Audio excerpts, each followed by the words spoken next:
Hello everyone, welcome to all of you on science simplified. तो 10th class students, आप सभी को पता ही है कि हमने सेकंड चैप्टर है जो हमारा स्टार्ट कर रखा था। इसकी 2 क्लासेस ऑलरेडी हो चुकी हैं। आज हमारी ये 3rd क्लास है। तो हमारी जो लास्ट क्लास है उसमें हमने क्या किया था, हमारे एसिड्स और बेस की कुछ प्रॉपर्टीज़ है जो वो स्टडी की थी। ठीक है, जिन स्टूडेंट्स ने वो 2 क्लास नहीं देखी, पहले वो 2 क्लास ज़रूर देख लें, तभी आपको नेक्स्ट क्लास है जो ये समझ आएगी। ठीक है बच्चे, हमने ये टॉपिक किया था कल कि एसिड और बेस में कॉमन क्या होता है। जैसे हमने देखा था कि एसिड में हमारा H पॉजिटिव होता है, ठीक है, और फिर हमने बेस में देखा था OH नेगेटिव आयंस वाला। फिर हमने इसमें यहाँ से जो मोस्ट इम्पोर्टेंट था हमारा, ये क्वेश्चन एक निकल कर आया था ग्लूकोज अल्कोहल वाला। ठीक है, वो क्वेश्चन में भी आया था, 2 बार आया था वो आपका, इन टेक्स्ट में भी एंड टेक्स्ट में भी। फर्दर जो हमारा टॉपिक था कल, ये था मोस्ट इम्पॉर्टेंट टॉपिक था जो डिज़ोल्विंग वाला था, एसिड और बेस का वाटर के साथ। इसमें हमारे पास क्या था, हमारे टॉपिक में हमने ये रिज़ल्ट फाइंड आउट किया था कि हमें कभी भी एसिड के अंदर वाटर ऐड नहीं करना चाहिए, बल्कि वाटर के अंदर एसिड कर लेना चाहिए। ठीक है, रीज़न हमने बताया था। तो जिन्होंने ये क्लास नहीं देखी, पहले जाके ये क्लास ज़रूर देखें, फिर आपको नेक्स्ट क्लास है जो अच्छी समझ आएगी। तो आज की हमारी क्लास यहाँ से स्टार्ट होती है बच्चे। क्लास है हमारी how strong are acid, topic है sorry, how strong are acid और बेस सॉल्यूशन। एसिड और बेस के जो सॉल्यूशन हैं वो कितने स्ट्रॉन्ग होते हैं। ठीक है, तो वैसे तो हमने एक इंडिकेटर से किया था, इंडिकेटर से देखा था हमने कि कौन सा एसिड होता है, कौन सा बेस होता है। उसके बाद लास्ट टॉपिक में हमने डाइल्यूशन वाला भी किया था। डाइल्यूशन का मीनिंग क्या था कि उसकी जो कंसंट्रेशन है H पॉजिटिव और OH नेगेटिव आयन की, वो डिक्रीज़ हो जाती है सॉल्यूशन के अंदर। ओके, उसके बाद और भी क्या कोई मेथड होता है कि जिससे हम पता लगा सकते हैं कि एसिड हमारा वीक है, स्ट्रॉन्ग है, या फिर बेस है जो हमारा वो वीक है या फिर स्ट्रॉन्ग है। ठीक है, तो यानी कि ये हम पता लगाएंगे तब अगर हमें पता होगा कि H पॉजिटिव आयन कितने हैं, OH नेगेटिव आयन कितने हैं। ठीक है, तभी हम पता लगाएंगे कि एसिड और बेस आपका कितना स्ट्रॉन्ग है। तो ये आपकी यहाँ से फर्स्ट पैराग्राफ की एक्सप्लेनेशन मैंने कर दी है। नेक्स्ट में देखो अब वो क्या बोल रहे हैं। तो हम ये हम कैसे फाइंड आउट कर सकते हैं, इसके लिए हम यूनिवर्सल इंडिकेटर का यूज़ करेंगे। वो इंडिकेटर, उसको देखो यूनिवर्सल नाम क्यों दिया है, क्योंकि उसके अंदर कई सारे इंडिकेटर को मिक्स करके वो बनाया गया है। जो यूनिवर्सल इंडिकेटर है ये आपका अलग अलग कलर दिखाता है, अलग अलग कंसंट्रेशन के अकॉर्डिंग। ठीक है, हाइड्रोजन आयन की अगर इतनी कंसंट्रेशन है तो ये कलर देगा, इतनी कंसंट्रेशन है तो कुछ डिफरेंट कलर देगा। फर्दर कोई और कंसंट्रेशन की जब हम बात करेंगे तो फर्दर वो कलर भी चेंज हो जाएगा। ठीक है बच्चे, तो जो स्केल होता है मेज़र करने के लिए हाइड्रोजन आयन की कंसंट्रेशन को सॉल्यूशन के अंदर, उसको हम क्या बोलते हैं, उसको हम बोलते हैं pH स्केल। क्या बोलते हैं हम उसको, pH स्केल। अब pH का मीनिंग क्या होता है, pH में 2 वर्ड हैं, pH। P का मीनिंग होता है पोटेंज, जर्मन के अंदर है ये। ठीक है, जर्मन का है, पोटेंज वर्ड जर्मन का है, और इसका मीनिंग होता है पावर। हिंदी में क्या मीनिंग होता है, पावर। ठीक है, और H होता है हमारा हाइड्रोजन के लिए। H किसके लिए होता है यहाँ, हाइड्रोजन के लिए, पोटेंस हाइड्रोजन। ठीक है, हाइड्रोजन की पावर हम देखते हैं। तो pH स्केल आपका होता क्या है, pH स्केल एक जैसे आपका एक नॉर्मल स्केल होता है ना, आपके पास आप मैथ्स में साइंस में स्केल यूज़ करते हो, 1 to 10 सेंटीमीटर उस पर काउंटिंग होती है। इसी तरह से एक स्केल है, इस पर 0 to 14 काउंटिंग होती है। कितनी होती है इस पर, 0 to 14। अब वो 0 to 14 की रेंज में हम डिफ़ाइन करेंगे कि कहाँ पे एसिड है, कहाँ पे बेस है, कहाँ पे स्ट्रॉन्ग एसिड है, कहाँ पे वीक एसिड है, कहाँ पे स्ट्रॉन्ग बेस है, कहाँ पे वीक बेस है। थोड़ा सा हिंदी मीडियम में बताती हूँ मैं, pH स्केल को हिंदी मीडियम में pH स्केल ही बोलते हैं। इस पे हमारे 0 से 14 तक गिनती होती है, और हम ये क्यों होती है, अम्ल और अक्षार के लिए अलग अलग वहाँ पे रेंज होती है, अलग अलग वहाँ पे वैल्यू होती है। ठीक है, और उससे हम देखते हैं कि दुर्बल अक्षार है, प्रबल अक्षार है, दुर्बल अम्ल है, प्रबल अम्ल है। ठीक है बच्चे, तो यहाँ पे क्या होता है हमारे पास, हम जो pH होता है हमारा एक नंबर के साथ वो उसको इंडिकेट किया जाता है, जो भी सॉल्यूशन का एसिडिक या फिर बेसिक नेचर होता है। हाइड्रोनियम आयन जितने ज़्यादा होंगे pH की वैल्यू उतनी ही लो होगी। ठीक है, क्या बोला है मैंने, हाइड्रोनियम आयन जितने ज़्यादा होंगे pH की वैल्यू उतनी ही लो होगी। मतलब कि जो लोअर साइड पीएच है वो हमारा एसिड है, ठीक है, वो हमारा क्या है, एसिड है। जो न्यूट्रल सॉल्यूशन होता है, जैसे वाटर मैंने बोल दिया, न्यूट्रलाइजेशन रिएक्शन याद है ना, सोल्ट का बनना, ठीक है। तो जो न्यूट्रल सॉल्यूशन होते हैं उनका हमारा जो पीएच होते हैं उसकी वैल्यू हमारी होती है 7, उसकी वैल्यू क्या होती है 7। जब 7 से लेस वैल्यू है पीएच पे, वो हमारी होती है एसिडिक सॉल्यूशन की। अभी तक मैंने आपको 2 बातें बताई हैं जो ज़्यादा ज़रूरी हैं। 7 न्यूट्रल, 7 से जो पहले है यानी कि 0 to 7 की जो रेंज है, 7 इटसेल्फ विल बी न्यूट्रल, अगर खुद 7 की बात करें वो न्यूट्रल होगा। लेकिन वैल्यू लेस देन 7 जो होती है पीएच पे, वो एसिडिक सॉल्यूशन होती है। और पीएच की जो वैल्यू है वो इंक्रीज़ करती है 7 to 14, ठीक है, 14 तक होती है ना, मैंने शुरू में आपको बताया था। तो ये रिप्रेजेंट करती है OH नेगेटिव आयन की कंसंट्रेशन को सॉल्यूशन के अंदर, यानी कि एल्कली, ठीक है, OH नेगेटिव को एल्कली भी बोल देते हैं ना हम, तो एल्कली सॉल्यूशन, ठीक है बच्चे। तो यूनिवर्सल इंडिकेटर होता है ये, और इसको हम यूज़ करते हैं और पीएच की वैल्यू को ये क्या करते हैं, मेज़र करते हैं। एक बार दोबारा से सुनो मैं क्या बोल रही हूँ। हमारे पास पीएच स्केल है जो एक यूनिवर्सल इंडिकेटर होता है। कैसे बना है ये, अलग अलग इंडिकेटर को मिक्स करके ये बनाया गया है। इसमें क्या होता है, 0 to 14 तक वैल्यू होती हैं, 0 to 7 एसिड होते हैं, एसिडिक सॉल्यूशन होता है, एंड 7 to 14 बेसिक होता है।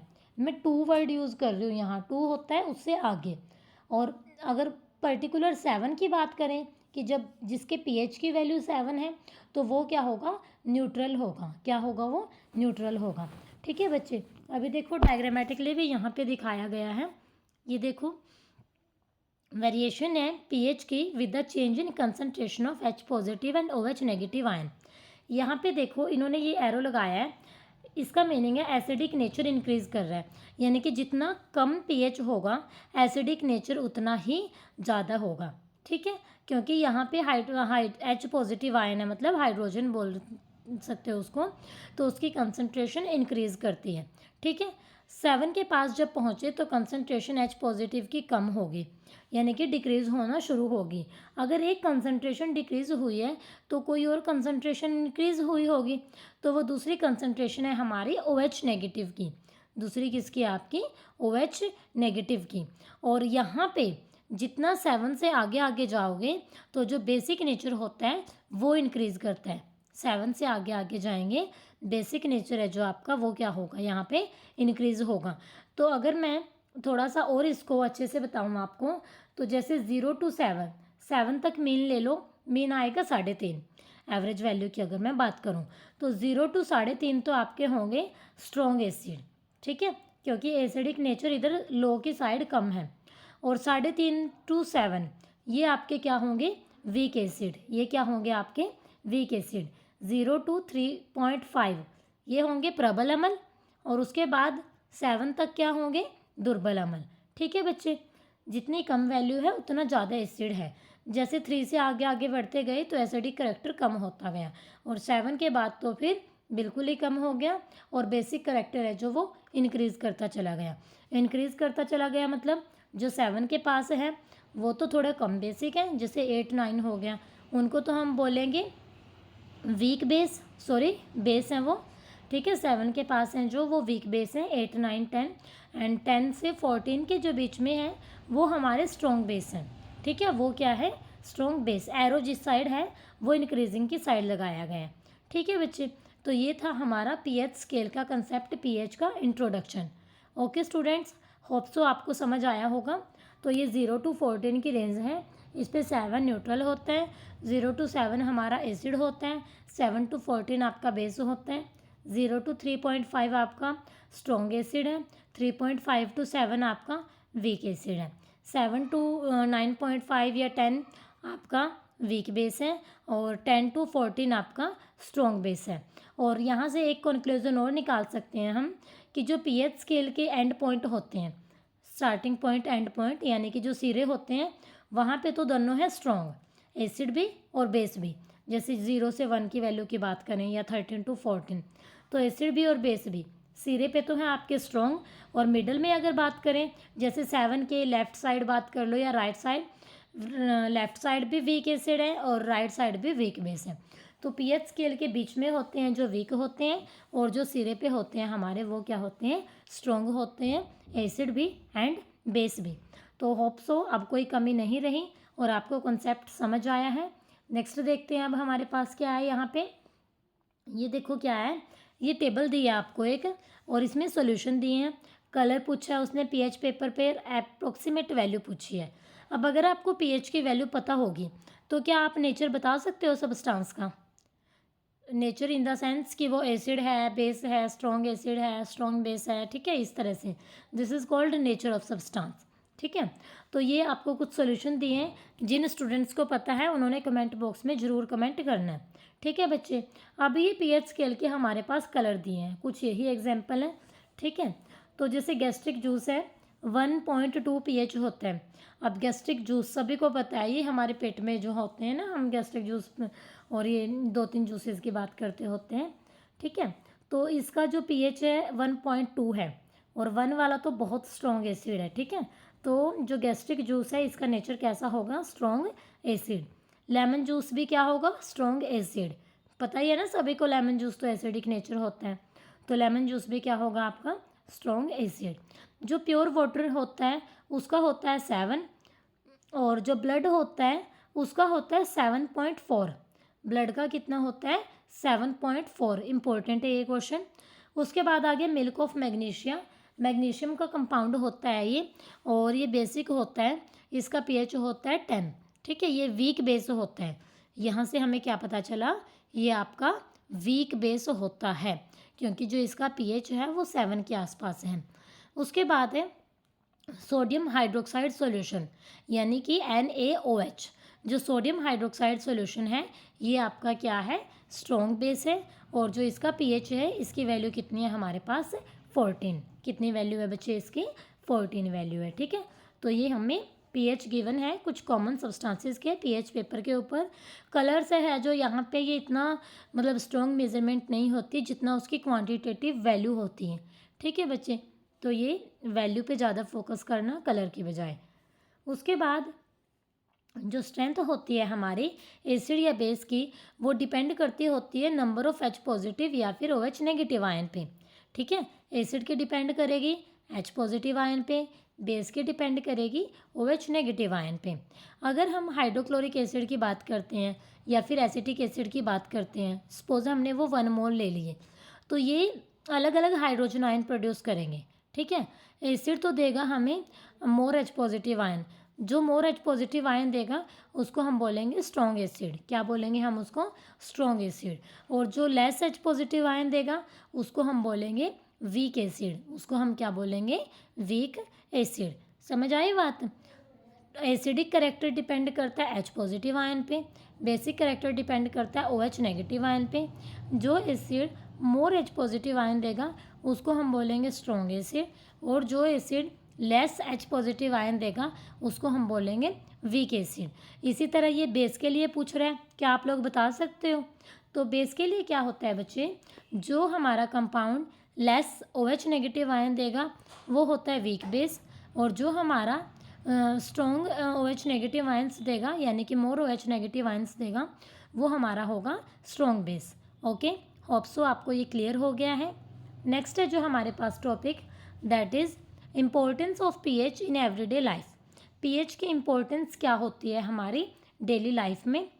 तो फर्स्ट है जो इसमें प्लांट्स और एनिमल्स का है, कि जैसे हमने तो ये मतलब कुछ सब्सटेंसेस की बात कर ली, कंपाउंड्स के नेचर की बात कर ली, तो क्या जो ये लिविंग बीइंग होते हैं, प्लांट्स एनिमल हो गए, क्या इनके साथ भी पीएच का कोई कनेक्शन होता है? ये भी पीएच सेंसिटिव है? जी हाँ, ठीक है, इसका आंसर होगा यस। जैसे हमारी जो बॉडी है ना वो भी एक पीएच रेंज पे काम करती है, और वो पीएच रेंज आपकी क्या होती है, 7 to 7.8, ठीक है। जैसे जो लिविंग ऑर्गेनिज्म है वो एक रेंज में ही सर्वाइव कर सकते हैं, पीएच की एक रेंज होती है 7 to 7.8।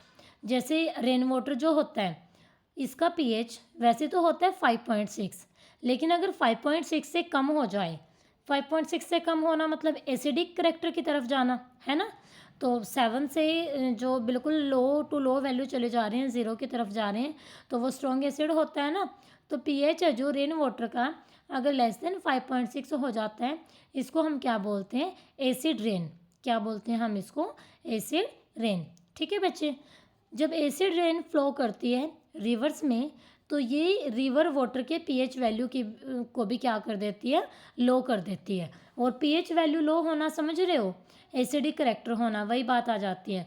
और एसिड जितना ज़्यादा होगा उतना ही क्या होगा, वो हार्मफुल होगा।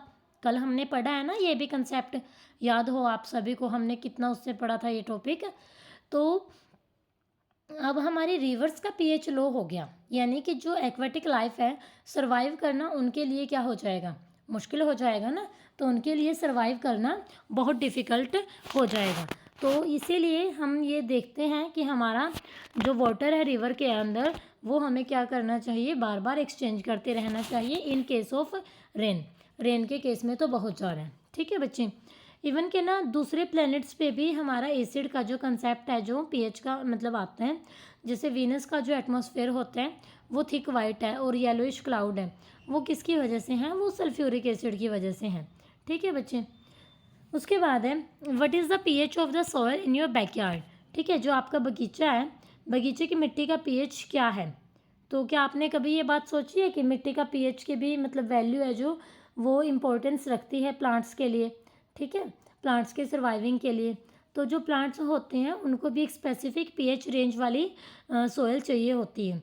तो हम अगर मतलब ये फाइंड आउट करना चाहते हैं कि एक हेल्दी ग्रोथ प्लांट के लिए पीएच क्या होनी चाहिए, तो आपने क्या करना है, अलग अलग प्लेसेस से 10 to 15 प्लेसेस से आपने सॉयल को कलेक्ट करना है और उसको एक मतलब पीएच वाली जो लैब होती है वहाँ पे लेके उसका पीएच चेक करवाना है। और फिर जो पर्टिकुलर कंडीशंस होती हैं प्लांट ग्रोइंग की, उस रीज़न के अकॉर्डिंग वो सॉयल आपने रख लेनी है। ठीक है बच्चे। तो इस तरह से जो पीएच होता है सॉयल का वो भी इम्पोर्टेंस रखता है। नेक्स्ट है हमारे पास pH in our digestive system. Digestive system में तो पीएच की बहुत वैल्यू होती है ना। आपको सभी को पता है ना कि डाइजेस्टिव सिस्टम में तो सबसे जल्दी गड़बड़ होती हैं और ये सब एसिडिक बेसिक करेक्टर का ही सारा मतलब इफेक्ट होता है। तो हमारे पास क्या होते हैं, आप सभी को पता है, हम कुछ भी खाना खाते हैं, हमारा वो जो खाना है वो फूड पाइप से जाके हमारे स्टमक में जाता है। और हमारे पास स्टमक है जो वो प्रोड्यूस करता है एक एसिड। कौन सा एसिड प्रोड्यूस करता है, हाइड्रोक्लोरिक एसिड। क्यों, क्योंकि जो हमने फूड खाया है उसको डाइजेस्ट भी तो करना है ना। स्टमक को कोई नुकसान भी नहीं होना चाहिए और वो फूड भी डाइजेस्ट होना चाहिए, इसीलिए स्टमक प्रोड्यूस करता है हाइड्रोक्लोरिक एसिड। क्योंकि इसमें हमारे फूड में जो बेस होता है ये एसिड है जो उसको क्या कर देता है, न्यूट्रल कर देता है। ठीक है बच्चे। अब कई बार हो जाता है इंडाइजेशन। इंडाइजेशन मतलब जैसे आपको कई बार पेरेंट्स बोल देते हैं ये पिज़्ज़ा बर्गर मत खाओ, ये डाइजेस्ट नहीं होते, ये मैदा है। ठीक है, लेकिन वो बात अलग, आप लोग नहीं मानते। तो इंडाइजेशन के ड्यूरिंग स्टमक है जो बहुत ज़्यादा एसिड प्रोड्यूस करता है और बहुत ज़्यादा एसिड प्रोड्यूस होना यानी कि एसिडिटी होना, तो इसकी वजह से होता है पेन, इरिटेशन। ठीक है, और इस पेन से छुटकारा पाने के लिए लोग फिर बेस यूज़ करते हैं जो जिनको हम क्या बोलते हैं, एंटासिड। ये क्वेश्चन भी आएगा आगे, कल मैंने ये ध्यान है मेरे एमसीक्यू में था ये क्वेश्चन। ठीक है, ये बेसिस हम कौन से यूज़ करते हैं एसिडिटी से रिलीफ पाने के लिए, तो हम वहाँ पे यूज़ करते हैं एंटासिड। ठीक है बच्चे। और ऐसे ही रेमेडी मतलब सजेस्ट भी की जाती है, ये इस चैप्टर के स्टार्टिंग में भी बताई थी। तो जो एंटासिड होता है इसका काम क्या होता है, इसका काम होता है मेनली जो एक्सेस एसिड हो गया उसको न्यूट्रल करना। ठीक है, एग्जाम्पल जैसे ये मैग्नीशियम हाइड्रोक्साइड, अभी ऊपर पढ़ा था ना मिल्क ऑफ मैग्नीशिया, तो ये मिल्क ऑफ मैग्नीशिया इसको ही तो बोलते हैं मैग्नीशियम हाइड्रोक्साइड को। इसका फॉर्मूला आपका होता है MgOH की ट्वाइस। ठीक है, Mg लिखते हैं पहले और फिर OH लिखते हैं और उसकी क्या होता है, ट्वाइस। ठीक है, ये मिल्ड बेस होता है आपका और इसको हम यूज़ करते हैं इस पर्पज़ के लिए। ओके बच्चे। तो यहाँ पे क्या है, तो आपके जो डाइजेस्टिव सिस्टम है इसका पीएच है जो वो भी बहुत इफ़ेक्ट डालता है हमारी हेल्थ पे। तो हम जब भी खाते पीते हैं हमें ध्यान से खाना चाहिए, ध्यान रखना चाहिए कि हमारे खाने में एक्सेस एसिड भी ना हो, एक्सेस में बेस भी ना हो। और अगर आपने ज़्यादा ले भी लिया है तो अपने आप से जैसे साइंस में कुछ एग्जाम्पल अभी बता दिए आपको कि ये मिल्ड बेस होते हैं, तो आपको ध्यान रखना चाहिए। अभी ये जो एग्जाम्पल मैंने बताए हैं उनको आप रिमाइंड रखो, कहीं किसी को प्रॉब्लम हो जाए उनको बता दो, खुद भी अप्लाई कर लो, ठीक है। फिर ये साइंस भी याद रहेगी और हेल्थ रिलेटेड आप मतलब कॉन्शियस भी रहोगे, ठीक है। हो गया ना, देखो डबल डबल फ़ायदा, स्टडी भी हो गई और अप्लाई भी हो गया और हेल्थ भी ओके हो गई। नेक्स्ट है, आप देखो pH change as the cause of tooth decay. Tooth decay सुना है ना सभी ने, तो ये भी क्यों होता है, क्योंकि पीएच है जो चेंज हो जाता है हमारे माउथ का, ठीक है। देखो आप कहोगे मैम हमें तो पता ही नहीं था पीएच इतनी चीज़ों में है, हर एक चीज़ में है पीएच, ठीक है। तो जो टूथ डीके होता है हमारा वो स्टार्ट होता है, कब होता है वो स्टार्ट, जब हमारे जो मुंह का पीएच है ना वो 5.5 से कम हो जाते हैं। अब ऐसा क्यों होता है, देखो जो आपके टूथ हैं, वो टूथ एक इनेमल के अंदर है, और मतलब टूथ का जो इनेमल होता है वो कैल्शियम हाइड्रोक्साइड मतलब कैल्शियम हाइड्रोक्सी पेप्टाइड से बना होता है ये, ठीक है। ये मतलब कैल्शियम फॉस्फेट का एक क्रिस्टलाइन फॉर्म होती है, फॉस्फेट की होती है, इसीलिए इसका नाम पेटाइट होता है, ठीक है। ये बहुत हार्ड सब्सटेंस है, टूथ के हाथ लगा के देख लो ना कितने हार्ड होते हैं। ये वाटर के अंदर डिज़ोल्व नहीं होता, लेकिन जब माउथ का पीएच आपका 5.5 से कम हो जाता है तो ये कोरॉइड हो जाता है। कोरॉइड समझ रहे हो, फर्स्ट चैप्टर में किया था कंसेप्ट ना कोरॉइड का, तो वही कोरॉइड है ये, ठीक है। जो बैक्टीरिया हमारे माउथ के अंदर प्रेजेंट होते हैं वो एसिड प्रोड्यूस करते हैं, किसकी वजह से, शुगर की और फूड पार्टिकल की डिग्रेडेशन की वजह से, जो हमारे माउथ में रह जाते हैं खाने के बाद।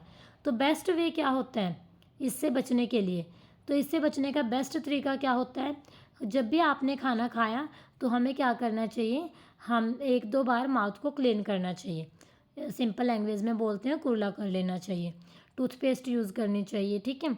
और टिप्स को क्लीन रखना चाहिए, क्योंकि ये भी न्यूट्रलाइज करते हैं एसिड की एक्सेस को, और टूथ डीके को भी प्रिवेंट करते हैं, बचाते हैं, क्योंकि जो ये आपके टूथपेस्ट होते हैं ना इनमें भी कहीं ना कहीं बेस ही प्रेजेंट होते हैं, ठीक है बच्चे।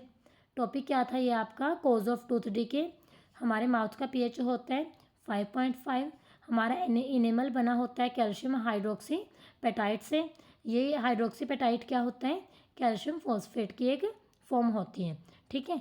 और ये हमारा वाटर के अंदर डिज़ोल्व नहीं होता, लेकिन ये क्रोइड हो जाता है जब माउथ का पीएच 5.5 से कम होता है। तो जो बैक्टीरिया प्रेजेंट होता है माउथ में वो प्रोड्यूस करता है एसिड डिग्रेडेशन से, शुगर की और फूड पार्टिकल्स के, जो हमारे माउथ में रह जाते हैं खाने के बाद। तो बेस्ट वे क्या होता है प्रिवेंट करने के लिए, कि बार बार माउथ को क्लीन करना चाहिए, ठीक है बच्चे। तो ये चीज़ है यहाँ पे। उसके बाद है self defence by animals and plants through chemical warfare मतलब जब आपके ऊपर अटैक हो गया एनिमल्स का या फिर प्लांट्स का, तो यहाँ पे भी पीएच का ही रोल है, ये भी वही है कंसेप्ट। देखो क्या होता है, कभी मतलब ऐसे देखा आपने कि आपको किसी उसने काट लिया हो, मक्खी ने, हनी भी हम बोलते हैं, जो ये शहद वाली मक्खियाँ होती हैं, सिंपल लैंग्वेज में इसको मधुमक्खी बोलते हैं, है ना। तो जो इसका डंक होता है ना, बी स्टिंग होता है जो, ये एक एसिड छोड़ देता है जब काटती है ये। और कौन सा एसिड, जिस एसिड की वजह से क्या होता है, मेथेनोइक एसिड होता है वैसे मेनली ये, और इसकी वजह से होता है पेन, इरिटेशन, ठीक है। तो जब हम इसके ऊपर मिल्ड बेस का यूज़ कर लेते हैं लाइक बेकिंग सोडा, या फिर जो हमारा स्टंग एरिया है वो जो मतलब पेन है जहाँ पे इरिटेशन है, तो वहाँ पे आपको रिलीफ मिलता है। जब आप एसिड के ऊपर बेस यूज़ करते हो तो वहाँ पे आपको क्या मिलता है, रिलीफ मिलता है। जो स्टिंगिंग हेयर होते हैं नेटल के, ठीक है, वो भी मतलब इंजेक्ट कर देते हैं। और कौन सा एसिड छोड़ते हैं, देखो वही मैंने आपको बताया था, मिथेनोइक एसिड। और मिथेनोइक एसिड की वजह से ही क्या होता है, बर्निंग भी होती है और पेन भी होता है, ठीक है। ये देखो आपको डू यू नो में ये दिखा भी रखा होगा कि जो नेचर है अपने आप ऑप्शन देता है, देखो कितनी अच्छी बात है ना। ये नेटल प्लांट होता है जो वाइल्ड एरिया में ग्रो करता है, ठीक है। इसकी जो लीव्स हैं इसके स्टिंगिंग हेयर होते हैं, और जिसकी वजह से पेनफुल स्टिंग्स हैं जो एकदम से हमें टच हो जाती हैं, और इसकी वजह से मेथेनोइक एसिड है जो हमारे मतलब स्किन के कांटेक्ट में आ जाते हैं। और इसकी एक रेमेडी क्या है कि जहाँ पे हमें वो डंक ये पत्ता लगा है इसका, ये चुभा है जो मेथेनोइक एसिड, तो ट्रेडिशनल रेमेडी है, पुराना तरीका है ये, उस एरिया पे जो डॉग प्लांट होता है ना, वो वाइट सा वो निकलता है उसमें से, तो उसको रगड़ लो। ये एसिड था, उसमें होता है आपका बेस, ठीक है। और ये नेटल के ही बैक साइड आपको मिलता है। जंगलों में भी जहाँ पे नेटल है, खेतों में भी जहाँ पे नेटल है, उसके बैक साइड आपको डॉग आराम से मिल जाएगा। तो हो गया ना, नेचर ने दे दिया ना ऑप्शन, वो आप पे डिपेंड करता है अब आप लोग समझते हो या नहीं समझते हो उस चीज़ को। तो नेक्स्ट टाइम से कभी भी हो जाए, ये पेड़ जो होता है नेटल, ये डंक वाला होता है, मतलब कांटेदार होता है ये कभी आपके चुभ जाए तो आपने वहाँ पे साथ के साथ देख लेना है क्या यहाँ डॉग है, एक पत्ता उसका तोड़ा, जहाँ पे ये लगा है वहाँ पे उसको रब कर लेना है। तो नेक्स्ट टाइम कभी भी ये हो, नेटल प्लांट का अटैक हो, तो अवेयर रहना है, ठीक है। ट्रेडिशनल रेमेडीज़ यूज़ करनी है और फिर बताना है क्या इसका कोई बेनिफिट हुआ या नहीं हुआ, ठीक है बच्चे। अभी ये आपको एक टेबल दे रखी है, नेचुरली अकरिंग एसिड बता रखा है किसमें कौन सा एसिड होता है। ये ज़रूर याद करनी है आपने, क्योंकि इस टेबल में से एग्ज़ाम में क्वेश्चन ज़रूर आता है, ठीक है बच्चे। तो यहाँ पे फर्स्ट है हमारे पास विनेगर। विनेगर में क्या होता है, एसिटिक एसिड। विनेगर में कौन सा एसिड होता है, एसिटिक एसिड। खट्टी चीज़ों में होता है देखो सिट्रिक एसिड, याद करवा देती हूँ मैं आपको, जैसे ऑरेंज हो गया, लेमन हो गया, इनमें होता है सिट्रिक एसिड। दूध के बने हुए जो सब्सटेंस होते हैं जैसे कर्ड हो गए, इनमें होता है लैक्टिक एसिड, पता है ना, दूध में लैक्टिक, ठीक है। तो ऑरेंज लेमन में सिट्रिक हो गया, ये मिल्क में, श्योर मिल्क में, खट्टे दूध में या फिर दही में आपका लैक्टिक एसिड हो गया। ये जो स्टिंग होते हैं, एंट स्टिंग हो गया, नेटल स्टिंग हो गया, इनमें आपका होता है मिथेनोइक एसिड। कौन सा होता है इसमें, मिथेनोइक एसिड। और ये आपका टैमरिंड में टार्टरिक एसिड, टोमेटो में ऑक्सैलिक एसिड। एक आपका एप्पल में पूछ लेते हैं कई बारी, एप्पल में आपका होता है मैलिक एसिड। एप्पल में कौन सा होता है बच्चे, malic acid. I am repeating again, vinegar acetic acid, orange citric acid, also lemon citric acid, sour milk या फिर curd lactic acid, ant sting nettle sting methanoic acid, उसके बाद tamarind tartaric acid, tomato oxalic acid. Hope so आप लोगों को समझ आ गए हैं और ये टेबल ज़रूर याद करनी है, 1 मार्क का क्वेश्चन यहाँ से ज़रूर आता है। हर एक टॉपिक में से कंपटीशन का क्वेश्चन निकल जाता है और आज की क्लास में ये है टॉपिक, ठीक है। इस टॉपिक में से आपके एचटेट टीजीटी साइंस में क्वेश्चन बहुत बार बना है, बहुत बार मैंने तो देखा है, ठीक है। और इवन आपका एचएसएससी के जो पेपर होते हैं वहाँ पे भी आता है ये, ठीक है बच्चे। इसके लिए मैं अलग से शॉर्ट भी शेयर करूँगी ताकि आपके ये माइंड में रहे फिर, ठीक है। उसके बाद ये क्वेश्चंस आ गए आपके डेली, जैसे हम टॉपिक करके क्वेश्चन करते हैं। तो देखो बच्चे, फर्स्ट क्वेश्चन क्या है हमारे पास, you have 2 solutions A and B, ठीक है। उसने आपको 2 सॉल्यूशन दे दिए ए एंड बी। जो पीएच है हमारी सॉल्यूशन ए की वो है 6 और जो पीएच है सॉल्यूशन बी की वो है 8। आधे से ज़्यादा क्वेश्चन देखो अब यहाँ पे समझ आ गया होगा जिनको पीएच का कंसेप्ट अच्छे से समझ आया। पीएच था हमारा 0 to 14, ठीक है। और हमारे पास क्या है, अगर जो पीएच है सॉल्यूशन की वो 6 है, 0 to 7 हमारे पास क्या होते हैं, एसिड होते हैं। तो अगर आपके ए की पीएच 6 है तो आप समझ जाओगे कि ए आपका एसिड है और बी की जो आपकी पीएच है वो कितनी है, 8 है, ठीक है। 7 to 14 हमारे बेस होते हैं, तो बी सॉल्यूशन आपका क्या है, बेस है। अब क्वेश्चन को आगे पढ़ो, which solution has more hydrogen ion concentration. अब हाइड्रोजन आयन कंसंट्रेशन तो हमारी एसिड में होगी और एसिड कौन सा है, ए सॉल्यूशन। तो आपने बताना है ए solution has more hydrogen ion concentration. और फिर पूछ रहा है which of this is acidic and which one is basic, कौन सा इसमें एसिडिक है और कौन सा इसमें बेसिक है। तो एसिडिक कौन सा है हमारा इसमें, जो सॉल्यूशन ए है, और बेसिक हमारा कौन सा इसमें, जो सॉल्यूशन आपका बी है। ओके स्टूडेंट्स, एक बारी मैं फिर से रिपीट कर रही हूँ, दोबारा ध्यान से सुन लो। हमें 2 सॉल्यूशन दिए थे ए बी, ए का पीएच आपका 6 है, बी का पीएच आपका 8 है। क्वेश्चन वाले ने पूछा था कि हाइड्रोजन आयन की कंसंट्रेशन किस में ज़्यादा होगी। तो पिछले का कंसेप्ट जिसने अच्छे से सुना है, जिसको अच्छे से समझ आया है, तो उन स्टूडेंट्स को अच्छे से ये पता लग गया होगा कि 0 to 7 तक एसिड होते हैं और एसिड में हाइड्रोजन आयन की कंसंट्रेशन ज़्यादा होती है। 7 के बाद तो हाइड्रोजन की कंसंट्रेशन डिक्रीज़ होना शुरू हो जाती है। तो ज़्यादा हाइड्रोजन आयन कंसंट्रेशन किस में होगी, ए सॉल्यूशन में। और फिर उसने पूछा था कि कौन सा एसिडिक है और कौन सा बेसिक है, तो हमारा सॉल्यूशन ए है जो वो एसिडिक होगा, और जो हमारा सॉल्यूशन बी है वो हमारा क्या होगा, बेसिक होगा। ठीक है बच्चे, होप सो ये समझ आ गया क्वेश्चन आपको। इंपॉर्टेंट क्वेश्चन था, जैसे इसने ए की 6 दे दी, बी की 8 दे दी। क्वेश्चन वाला आपको कुछ और तरीके से भी दे सकता था, ए की 9 दे के बी की 4 भी दे सकता था। तो अगर आपको पीएच की नॉलेज है, आई थिंक फिर कोई प्रॉब्लम नहीं आएगी। सेकेंड क्वेश्चन है, what effect does the concentration of H positive ion have on the nature of solution. हमारा जो एच पॉजिटिव आयन की कंसंट्रेशन है नेचर ऑफ सोल्यूशन पे कैसे इफेक्ट डालती है। अब वही पीएच का ही कंसेप्ट है, मतलब सारा कंसंट्रेशन एच पॉजिटिव आयन की जितनी ज़्यादा होगी वो उतना ही क्या होगा, एसिडिक होगा, जितनी कम होगी वो उतना ही कम एसिड होगा। Do basic solutions also have H positive ion, if yes then why these are basic. क्या जो बेसिक सॉल्यूशन है उनके के पास भी एच पॉजिटिव आयन होते हैं बच्चे, लेकिन फिर भी वो बेसिक क्यों होते हैं, बिकॉज उनके पास एच पॉजिटिव के कंपैरिजन में ओ एच नेगेटिव आयन्स हैं जो उनकी कंसंट्रेशन आपकी ज़्यादा होती है।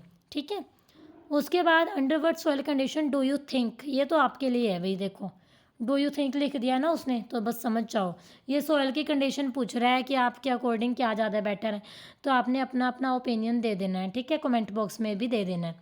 अब हमारा ये टॉपिक रह गया एक more about salt, family of salt. ठीक है, पहले पीएच का है थोड़ा सा, और फिर 4-5 एग्जाम्पल हैं साल्ट के। तो कल की क्लास और है, ये चैप्टर आपका कंप्लीट हो जाएगा। एक एक टॉपिक मैं बहुत डीप करवा रही हूँ, एनसीईआरटी की एक भी लाइन में स्किप नहीं कर रही। ठीक है, एग्ज़ाम पॉइंट ऑफ व्यू से, आपके class test point of view से ये क्लास बहुत ज़्यादा इम्पोर्टेंट है। ठीक है बच्चे, जो अच्छे बच्चे होते हैं, पढ़ने वाले बच्चे होते हैं, वो चैप्टर को अच्छे से कर लेते हैं। फिर क्वेश्चन कोई ज़रूरी नहीं होता कि आपका एनसीईआरटी का इन टेक्स्ट या फिर एन टेक्स्ट क्वेश्चन आएगा। क्वेश्चन फिर आपका कुछ भी आ जाए तो मेरे ख्याल से कोई प्रॉब्लम नहीं होती है आपको। ठीक है बच्चे, चैप्टर के गो थ्रू अगर आप अच्छे से होते हो ना, तो क्वेश्चन तो आपके चुटकियों में सॉल्व हो जाते हैं। अब मैं क्या आपके आगे यहाँ कोई सॉल्यूशन बुक लेके बैठी हूँ, नहीं बैठी ना, तो मैं भी वही बस चैप्टर पढ़ा रही हूँ और साथ के साथ क्वेश्चन हमारे सॉल्व हो रहे हैं। एक दो क्वेश्चन थोड़ा सा चैप्टर से इधर उधर होते हैं, थोड़ा सा हायर नॉलेज थिंकिंग के, तो उसमें भी मैं आपको कंसेप्ट बता रही हूँ कि हाँ इसमें ये कंसेप्ट लगा है। ठीक है, तो कंसेप्ट कर लोगे तो क्वेश्चंस में कुछ भी नहीं है। कंसेप्ट पे अंडरस्टैंडिंग बनाना ज़्यादा ज़रूरी समझो as compare to cramming of questions. Question की क्रैमिंग करने से कुछ नहीं होगा। क्वेश्चन का तो मतलब ज़रूरी नहीं है कि जो आपकी बुक्स में है बस वही आएंगे, क्वेश्चन एक दो बार चेंज भी हो जाते हैं। 10th क्लास है ये, आपकी बोर्ड की क्लास है, कोई छोटी बात नहीं है। ठीक है बच्चे, तो होप सो आपको आज की क्लास है जो वो समझ आ गई होगी। किसी भी स्टूडेंट को कोई भी डाउट हो प्लीज़ कमेंट बॉक्स में कमेंट कर देना।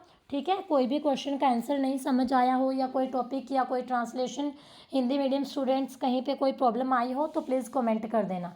ठीक है बच्चे, और चैनल को सब्सक्राइब कर लिया करो, वीडियोस को लाइक कर दिया करो। अच्छा समझ आता है वो भी लिखना है, कहीं कोई कमी है तो वो भी बताना है। और मैक्सिमम स्टूडेंट्स को मैं बता रही हूँ कि हमने व्हाट्सएप चैनल बना लिया है साइंस सिंप्लीफाइड के नाम से। यही आपका लोगो है, जो चैनल का लोगो है ग्रीन कलर का।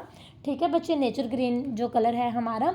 तो मैक्सिमम स्टूडेंट्स प्लीज़ चैनल को अभी फॉलो कर लें, क्योंकि आपके ये क्वेश्चन आंसर की पीडीएफ और जैसे जैसे एग्ज़ाम होंगे उनके ओरिएंटेड जो इंपॉर्टेंट क्वेश्चंस की पीडीएफ है मैं वहीं पे शेयर किया करूँगी। ठीक है, पर्सनल ऐसे सिंगल स्टूडेंट को मैं शेयर नहीं कर सकती, तो आप सभी व्हाट्सएप चैनल को भी ज़रूर फॉलो कर लें। चैनल के डिस्क्रिप्शन में मैंने उसका लिंक दे रखा है, और भी कई वीडियो के डिस्क्रिप्शन में है। ठीक है, तो चैनल को ज़रूर फॉलो कर लें, आपके लिए बहुत बेनिफिशियल है। And stay connected with science simplified. Thank you very much.